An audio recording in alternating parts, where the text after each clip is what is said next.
Hello, this is our AP Bio mitosis video.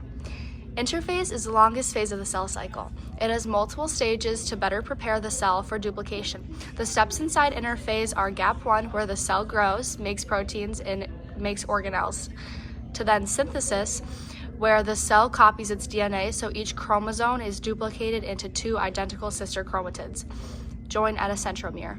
Then gap 2, where the cell continues to grow and checks for any errors within the DNA replication. During interphase, DNA is in a loose thread-like form called a chromatin. The chromatins start to coil and condense into chromosomes. In the next phase, prophase, the previously uncoiled DNA becomes condensed and coils up into an X-shaped chromosome.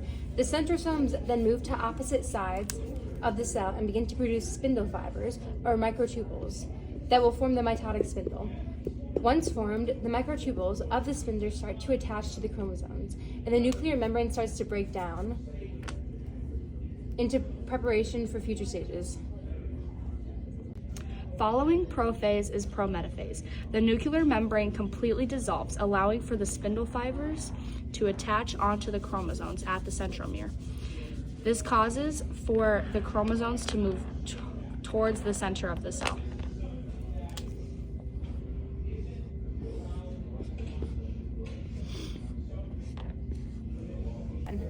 In metaphase, all the chromosomes are maneuvered and rearranged by the spindle microtubules and are lined up on the cell's equator, called the metaphase plate, for a final check of error. The chromosomes are lined up with the spindle fibers from the opposite cell poles attached to the centromeres of the chromosomes, establishing a tension that ensures the chromosomes are perfectly aligned before being separated in anaphase.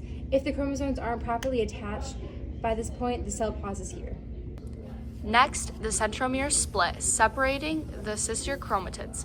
The spindle fibers pull the divided chromatids to the opposite side of the cell. Now that the chromatins are separated, they are each considered individual chromosomes.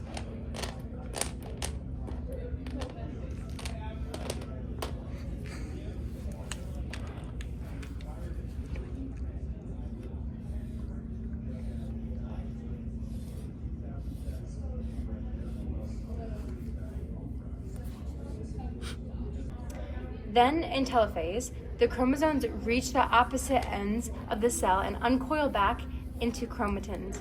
2 new nuclear membranes form, one around each set of chromosomes.